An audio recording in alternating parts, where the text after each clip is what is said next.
A Web Rádio Fraternidade apresenta o programa Palavras para a Alma. Apresentação de Ana Tereza Camasmi. Escreva para o e-mail faleconosco@radiofraternidade.com.br e interaja com a apresentadora Ana Tereza.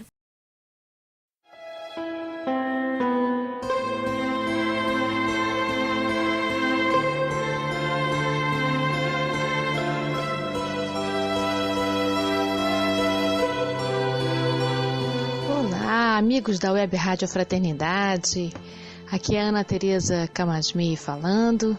Vamos iniciar mais um programa Palavras para a Alma e é com muita alegria que vamos conversar hoje sobre um assunto muito interessante que aconteceu em todas as redes sociais ontem, que é sobre o Dia dos Pais. Não é à toa que a gente, quando tem a possibilidade de homenagear nossos pais, a gente procure fotos de quando a gente era criança ou de experiências passadas com eles, enfim. Mesmo que a gente possa pensar às vezes, mas é um dia comercial, um dia que não vale muito e tal, não importa. Mesmo com todos esses incentivos comerciais, é um momento importante a gente poder, em algum instante dos nossos dias, não precisa ser só no segundo domingo de agosto, a gente parar e poder pensar sobre as nossas origens, sobre as nossas raízes. A encarnação de um espírito não é coisa banal. Então, receber a vida através dos pais biológicos é algo de tamanha importância que eu julguei assim importante a gente poder parar para pensar um pouquinho sobre isso. Todos nós sabemos que o planejamento reencarnatório é um esboço do que a nossa vida vai ser. Quando um espírito vai reencarnar, ele faz um planejamento com seus futuros pais, com equipe de amigos espirituais, protetores, e de maneira que nesse planejamento esteja, inclusive, aquelas experiências necessárias para o seu adiantamento, para o seu progresso moral. Nesse planejamento não estão detalhados todos os pormenores, exatamente tudo aquilo que um espírito vai passar. Ali são planejados as linhas mestras, os pontos importantes, aqueles itens necessários que precisam estar presentes na vida de uma pessoa. Não quer dizer que vai estar registrado exatamente como vai acontecer, mas que qualidade, que tipo de virtude moral é necessário ser trabalhado naquela experiência reencarnatória. E como a palavra já diz, planejamento não é a mesma coisa que determinação, né? São planejamentos, são possibilidades, são sonhos reencarnatórios. É muito bonito a gente poder pensar que quando a gente vai começar uma nova existência, a gente sonha em fazê-la da melhor maneira possível. A gente sonha que ela seja exitosa. A gente sonha que tudo dê certo. E é bom que seja assim, que a esperança esteja presente, né, nessa experiência que vai começar. Então, segundo os espíritos, né, a gente quando vai começar uma nova experiência, a gente tem encontros com aqueles genitores futuros. Em sonhos, a mamãe grávida, né? Ou mesmo antes da gravidez, já começa a ter essa experiência de encontros, para que magneticamente, para que energeticamente, já esteja ali o embrião, né? Já esteja ali o embrião dessa nova experiência, dessa nova existência. É preciso que haja afinidade energética para que o corpo físico possa engravidar. Não é uma junção simples, um óvulo e um espermatozoide, né? É necessário que haja condições energéticas para isso, porque o corpo energético, nosso corpo sutil, nossas experiências perispirituais, elas são a gênese e a origem antes que isso possa se dar fisicamente. Então, nesses encontros que o futuro papai e a futura mamãe tem com seu futuro filho, né, com seu futuro bebê, São encontros organizados e protegidos e cuidadosamente pensados pela espiritualidade maior. E aí, quando uma criança nasce, imagina, isso já teve um trabalho anterior imenso para que pudesse acontecer dessa maneira. E quando esse espírito vem, ele também vem receoso de poder, de repente, falir nos seus projetos. Ele pensa, ele sonha na possibilidade de poder contar com seu pai, com sua mãe. O espírito que chega, ele vem com esse pedido interior, né? Que eu possa contar com vocês, papai e mamãe, para essa experiência nova. A gente nasce de 2, então é sinal de que a reencarnação é algo de muita delicadeza, de muita importância, de muita responsabilidade, de muito trabalho, de muito esforço para que possa acontecer. Pensando assim, né, nessa linha do planejamento e do cuidado que isso se dá, quando o bebê chega é preciso muita adaptação, porque aquele casal que antes era um par olhando só para si, agora vão ter que olhar para um terceiro. E aí é que chega a tolerância, a paciência, elastece a capacidade de cuidar de um outro além de mim, as grandes renúncias, né? Modificações no corpo vão acontecendo e é interessante notar que essas modificações também convidam para uma modificação na alma, porque de um par nós vamos não só formar um trio, mas como também vamos nos tornar pai e mãe.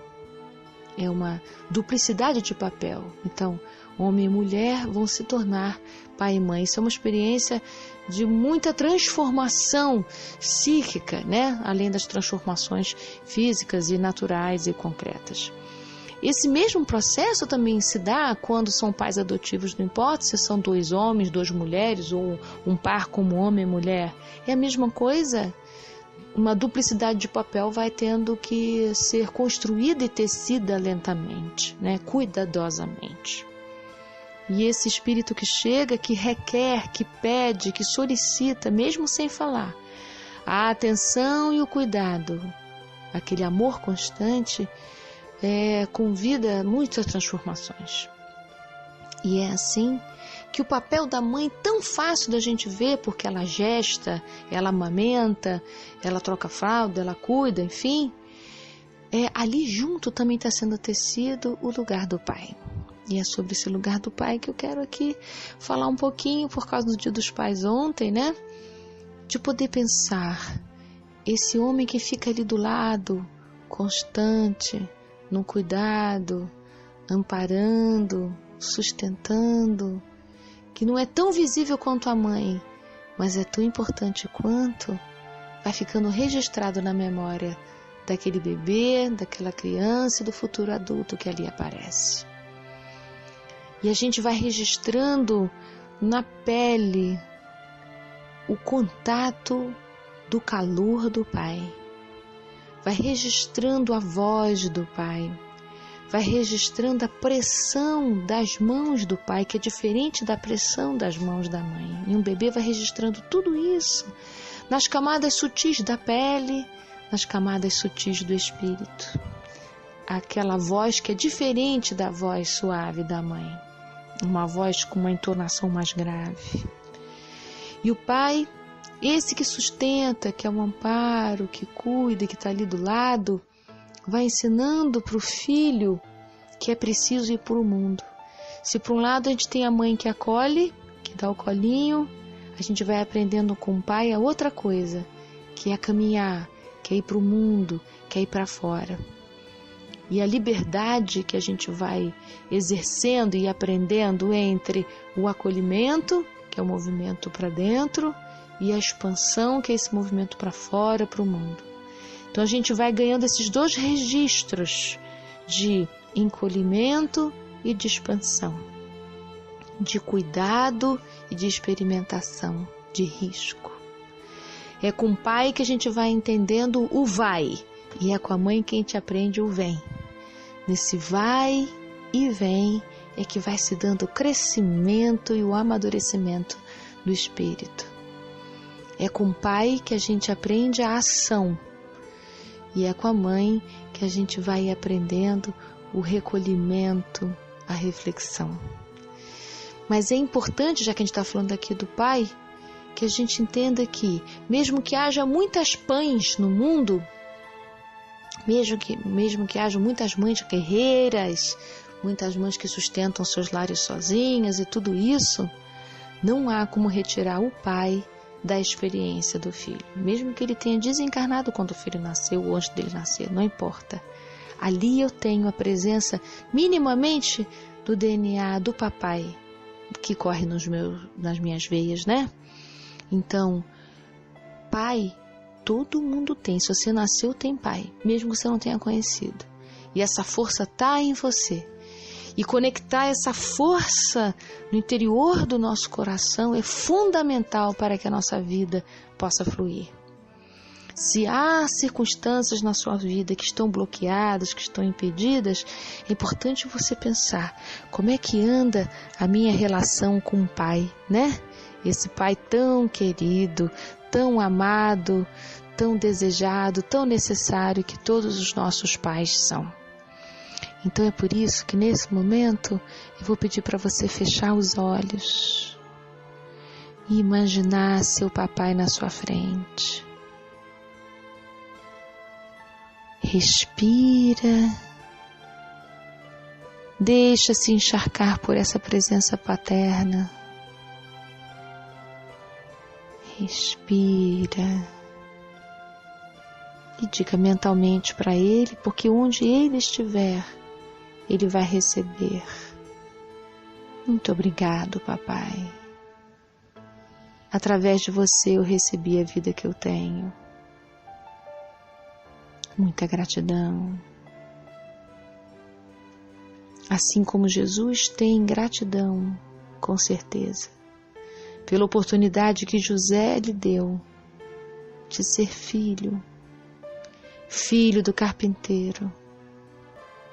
Esse homem que ofereceu para Maria o amparo necessário para que ela fosse mãe do nosso irmão maior.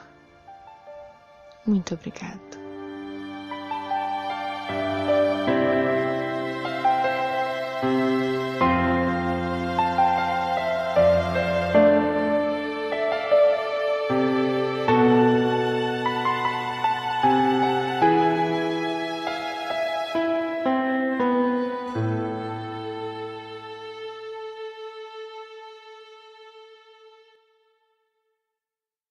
A Web Rádio Fraternidade apresentou o programa Palavras para a Alma. Apresentação de Ana Tereza Camasmi. Escreva para o e-mail faleconosco@radiofraternidade.com.br e interaja com a apresentadora Ana Tereza.